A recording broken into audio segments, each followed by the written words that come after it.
Praise the lord. ప్రభు అయిన యేసు నామములో అందరికీ వందనములు. యేసయ్య మాటను ఈ కార్యక్రమాన్ని వీక్షించడానికి ప్రేమతో నేను మిమ్మను ఆహ్వానిస్తున్నాను. ఈ దినము యోహాను సువార్త 18వ అధ్యాయము మొదటి 11 వచనాలను ఈ దినము ధ్యానించుకుందాం. యేసు ఈ మాటలు చెప్పి తన శిష్యులతో కూడా కిద్రోను వాగు దాటిపోయాను. అక్కడ ఒక తోట ఉండెను. దానిలోనికి ఆయన తన శిష్యులతో కూడా వెళ్ళెను. యేసు తన శిష్యులతో పలుమార్లు అక్కడికి వెళ్ళుచుండువాడు గనుక ఆయనను అప్పగించు యూదకును ఆ స్థలము తెలిసి ఉండెను. కావున యూద సైనికులను, ప్రధాన యాజకులను, పరిసయ్యులను పంపిన బండ్రోతులను వెంటబెట్టుకొని దివిటీలతోనూ దీపములతోనూ ఆయుధములతోనూ అక్కడికి వచ్చెను. యేసు తనకు సంభవింపబోవన్నీ ఎరిగిన వాడై వారి యొద్దకు వెళ్ళి ఎవరెవరిని ఎదుగుచున్నారని వారిని అడిగెను. వారు నజరుడైన యేసునని ఆయనకు ఉత్తరమివ్వగా యేసు ఆయనను నేనే అని వారితో చెప్పెను. ఆయనను అప్పగించిన యూదాయు వారి యొద్ద నిలుచుచుండెను. ఆయన నేనే ఆయనని వారితో చెప్పగా వారు వెనుకకు తగ్గి నేల మీద పడిరి. మరలా ఆయన మీరు ఎవరిని వెతుకుచున్నారని వారిని అడిగెను. అందుకు వారు నాజరేయుడైన యేసునని చెప్పగా యేసు వారితో నేనే ఆయనని మీతో చెప్పితిని గనుక మీరు నన్ను వెతుకుచున్న ఎడల వీరిని పోనీయుడని చెప్పెను. నీవు నాకు అనుగ్రహించిన వారిలో ఒక్కనినైనను నేను పోగొట్టుకొనలేదని ఆయన చెప్పిన మాట నెరవేరునట్లు ఇలాగూ చెప్పెను. సీమోను పేతురునొద్ద కత్తి ఉండినందున అతడు దానిని దూసి ప్రధాన యాజకుని దాసుని కొట్టి అతని కుడి చెవి తెగ నరికెను. ఆ దాసుని పేరు మల్కు. యేసు కత్తి ఊరిలో ఉంచుము, తండ్రి నాకు అనుగ్రహించిన గిన్నెలోనిది నేను త్రాగకుందునా అని పేతురుతో అనెను. ప్రియదేవునికి బిడలారా, ప్రభువైన యేసుక్రీస్తు వారి యొక్క శ్రమ అనుభవము గురించి ఈ అధ్యాయములో మనము ధ్యానించబోతున్నాం. ప్రభువైన యేసుక్రీస్తు వారు తన శిష్యులతో గెత్సేమని తోటలో ఆ రాత్రి ప్రార్థన చేస్తూ కిద్రోను వాగు దాటి కొంచెం ముందుకు వెళ్ళడానికి ఆయన ఇష్టపడెను. అవన్నీ చాలా సమీపంలో ఉండే స్థలాలు, యెరూషలేమునకు సమీపంలో ఉండేటటువంటి స్థలాలు ఇవన్నీ. కిద్రోను వాగు దగ్గరికి ఆయన వెళుతున్నటువంటి సంగతి, లేక అక్కడికి కూడా వెళ్ళి మరి ఆయన కాసేపు ప్రార్థనలో ఉంటాడు అనే సంగతి ఇస్కరియోతు యూదకు తెలుసు. తను అప్పగిస్తున్నటువంటి ఆ ఇస్కరియోతు యూద ఆ స్థలము ఎరిగినవాడు గనుక ఈ సైనికులను ఆ స్థలానికి నేరుగా పట్టుకొని వెళ్ళిపోయాడు.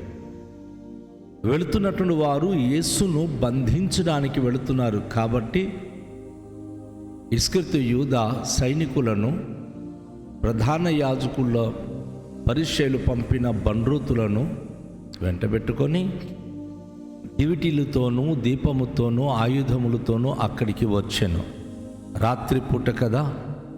యేసు ప్రభు తన శిష్యులైతే నిరాయుధులు, ఆయుధాలు లేకుండా ప్రార్థనతో సమయాన్ని గడుపుతున్న వారు. వీరు లోక సంబంధులు కాబట్టి ఆయుధములతోనూ దీపాలు పట్టుకుని దివిటీలతోనూ యేసు ప్రభును వెతుక్కుంటూ కిద్రోను వాగు దగ్గరికి వెళ్ళి కలుసుకునేటటువంటి పరిస్థితి మనం చూస్తున్నాం. ప్రియన సహోదరి, ప్రియ సహోదరుడా, ఆత్మీయ జీవితంలో నీ పోరాటానికి లోక సంబంధమైనటువంటి అనేకమైనటువంటి మరి నీకు ఇబ్బందులు కలిగించే ఆయుధాలు కానీ ఆలోచనలు కానీ అనేక మార్లు అడ్డంగా వచ్చి నీ జీవితానికి కలవరపరిచే విధానమును మనకంటే ముందు యేసు ప్రభువారు తన జీవితంలో అనుభవించినట్లు ఇక్కడ మనం గమనిస్తున్నాం. యేసు తనకు సంభవింప ఉన్నది ఆయన ఎరిగిన వాడై వారి యొద్దకు వెళ్ళి మీరు ఎవరిని వెతుకుతున్నారని వారిని అడిగాను. ఇక్కడ విచిత్రమైన విషయం ఏంటంటే ముమ్మారు యేసు ప్రభువారు మరి వారి దగ్గరలో ఆయన నిల్చొని వారికి అడుగుతున్నాడు. మొదటిసారిగా ఆయన మీరు ఎవరిని వెతుకుతున్నారు అని చెప్పి అడిగినప్పుడు వారు నజరేయుడైన యేసును అని చెప్పి వారు చెప్పారు. అప్పుడు యేసు ప్రభువారు నేనే అని వారితో చెప్పినప్పుడు మరి వారు హఠాత్తుగా అప్పగించుతున్నటువంటి యూదా కూడా వారి దగ్గర ఉన్నాడు. కానీ అక్కడ జరిగిన విషయం ఏమిటంటే వారు వెనకకు తగ్గి నేల మీద పడిపోయారు. వారు అన్నారు నజరేయుడైన యేసును వెతుకుతున్నారని. కానీ యేసు ప్రభువారు నేనే అని చెప్పిన వెంటనే అమంతంగా వారు ఆయనను పట్టుకోలేకపోయారు. నేనే ఆయన అని చెప్పిన వెంటనే ఒక శక్తివంతమైన ప్రభావము ఆ సైనికులకు మరి అక్కడ ఉన్నటువంటి ఎవరైతే బండ్రోతులు వచ్చారో వారి మీదకి క్రీస్తు ప్రభావము తాకినప్పుడు వారు పడిపోయారు. నా ప్రియ సోదరి, నా ప్రియ సహోదరుడా, లోకరీత్యగా ఈరోజు ప్రభువును వెంబడిస్తున్న ప్రజలకు ఎంతోమంది అల్లరి చేసి ఎన్నో ఇబ్బందులు పెట్టాలనుకుంటారు. వెనక్కి ప్రభు వారికి నెట్టుతాడు. కానీ మరలా వారు ఏదో చేయాలని ప్రయత్నాలు చేస్తూనే ఉంటారు. నా దేవుని ప్రియ బిడ్డలారా, ఎప్పుడు భయపడవలదు. యేసు ప్రభువారు రెండో మార్లు మరలా మీరు ఎవరిని వెతుకుతున్నారు అని అడిగినప్పుడు వారు మరలా చెప్పారు నజరేయుడైన యేసును అని చెప్పి వారు యేసుకు జవాబిచ్చారు. అయితే బైబిల్లో ధర్మశాస్త్ర గ్రంథములో ప్రవక్తలు చెప్పిన ఏ మాటలు కూడా ఒక పుల్లైను తప్పిపోదు. యేసు ప్రభువారు నేనే ఆయన, మీరు వెతుకుతున్నటువంటి యేసును నేనే అని చెప్పి తన గురించి ఆయన స్ట్రాంగ్గా చెప్పినప్పుడు 2 సార్లు వారు వెనక్కి పడిపోయినారు కదా. 3సారికి వీరందరికీ పోనీయండి, వీరికి మీరు ముట్టవద్దు అని తన శిష్యులను గురించి ఆయన తెలియచేస్తున్నాడు. వీరికి పోనివ్వండి, వారికి మీరేం చేయకండి అని. ఎందుకంటే ధర్మశాస్త్రంలో ప్రభువైన యేసుక్రీస్తు గురించి చెప్పబడిన మాట ప్రకారంగా దావీదు భక్తుడు నీవు నాకు అనుగ్రహించిన వారిలో ఒక్కనినైనా నేను పోగొట్టుకొనలేదు అని ఆయన చెప్పిన లేక వాక్యములో ప్రవక్తలు చెప్పినటువంటి లేఖనాలు నెరవేరులాగున యేసు ప్రభుకు తండ్రి దేవుని చేత అనుగ్రహింపబడిన తన 12 మంది శిష్యులలో అప్పగించే వ్యక్తి అయితే వారి మధ్య ఉన్నాడు. కానీ సమర్పణ కలిగిన 11 మంది ఉన్నారు. వారిలో ఏ ఒక్కరిని పోగొట్టుకోకూడదు. ఈ మాట చాలా ప్రాముఖ్యమైనది. ఆధ్యాత్మికంగా ప్రభును వెంబడించిన వారు ఏ ఒక్కరు కూడాను దేవుని సన్నిధి కోల్పోరు, దేవునిని విడిచిపెట్టి వెళ్ళిపోరు. దేవుడు వారికి రక్షిస్తాడు, తప్పిస్తాడు, సంరక్షిస్తాడు. ఎవరైతే ప్రభుకు వ్యతిరేకంగా దేవుని సన్నిధికి వ్యతిరేకంగా జీవిస్తూ ఉంటారో నిశ్చయంగా ఆ నాశన పుత్రుడు తప్పిపోతాడు. దేవుని యొక్క వాక్యానికి విరుద్ధంగా జీవిస్తున్న ఎలాంటి వ్యక్తి కానివ్వండి, తను ఎంతో ఆత్మీయంగా మనకు అగుపడినా ఒక సందర్భం వచ్చినప్పుడు ఖచ్చితంగా వెనక్కి దిగజారిపోతారు. ఎప్పుడైతే దురాశ, ఎప్పుడైతే లోకరీత్యా ఏదైనా వారి జీవితానికి తాకుతుందో నిశ్చయంగా వారు దైవికమైన సన్నిధిని కోల్పోతారు. ఈ వాక్యములు మనం గమనించినప్పుడు నువ్వు నాకు అనుగ్రహించిన వారిలో ఒకనినైనను నేను పోగొట్టుకొనలేదని ఆయన చెప్పిన మాట నెరవేరున్నట్లు యేసయ్యకి అనుగ్రహింపబడిన తన బిడలైన మనకు ఆయన పోగొట్టుకోడు, విడిచిపెట్టడు. ఏమాత్రం ఆయన మనకు ఎడబాయడు. ఇది గుర్తుంచుకోండి. అందుకే సైనికులు బండ్రోతులు యేసు ప్రభును బంధించడానికి, అరెస్ట్ చేయడానికని వారు ఎన్నో కుట్ర పని వచ్చినప్పుడు వారిని యేసుప్రభు స్వయంగా విడిచిపెట్టండి అని చెప్పి వారికి లేక శత్రువులకు ఆయన తెలియచేస్తున్నాడు. మీకు కావలసింది నేను మీకు మీ ఎదుట ఉన్నాను, నన్ను మీరు పట్టుకునండి, కానీ ఆ శిష్యులకు మీరు విడిచిపెట్టండి అని ఆయన వారికి తెలియచేస్తూ ఉన్నాడు. అంతలో పేతురుకు చాలా ఆవేశం అనిపించింది. పేతురుకు కోపం వచ్చింది. వెంటనే తన ఒరలో కత్తి ఆ కత్తి తీసి దూసి ఆ ప్రధాన యాజకుని యొక్క దాసుడు యేసు ప్రభును ముట్టడానికి వచ్చినప్పుడు 2 సార్లు పడిపోయి 3వసారి లేచి యేసును వచ్చి ముట్టాలనుకున్నప్పుడు పేతురుకి చాలా ఆవేశం, కోపం వచ్చి మా గురువుగారిని నువ్వు తాకుతావా అని తన కత్తితో తనను కొట్టబోయాడు. తన తల మీద తగలాల్సినటువంటి ఆ కత్తి తన చెవి దగ్గర, తన ప్రక్కన తగిలి చెవి కట్ అయిపోయింది. అది తెగిపోయింది. తన కుడి చెయ్యి ఎప్పుడైతే తెగిందో యేసుప్రభువారు అది చూస్తున్నాడు. యేసుప్రభువారు పేతురుకు గద్దించి,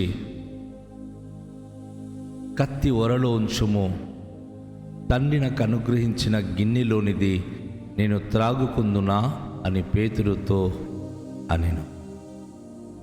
ఏ శ్రమ సహించడానికి నేను వచ్చానో ఆ శ్రమ సహించడానికి అది తగదా?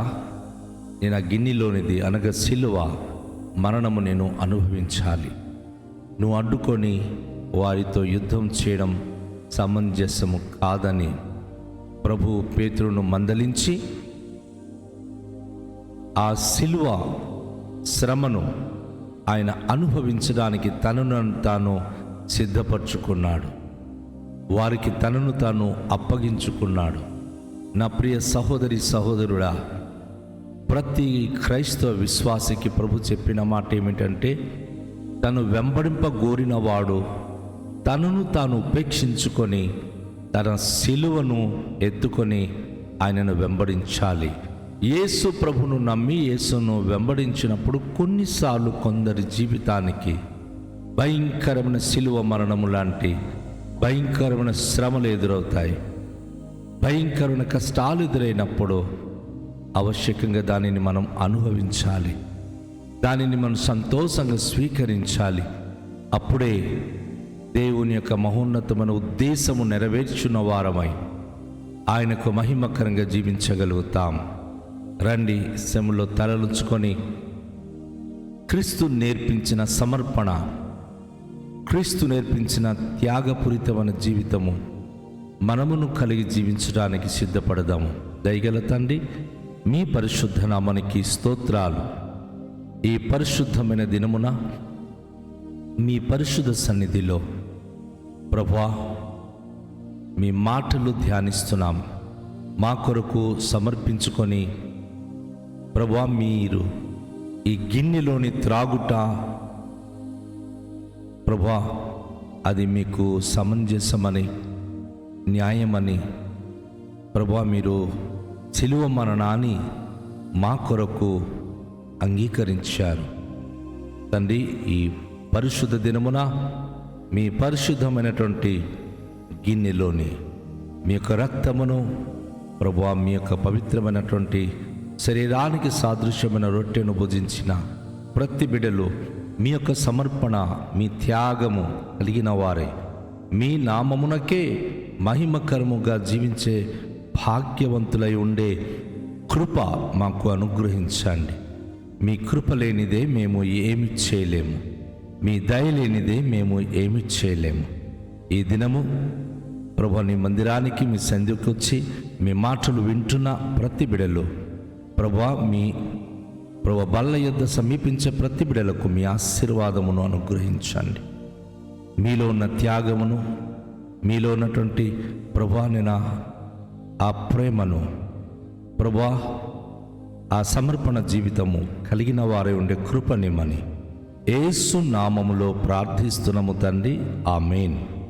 అందరికీ షాలోమ్. ప్రభు మనలను దీవించునుగాక.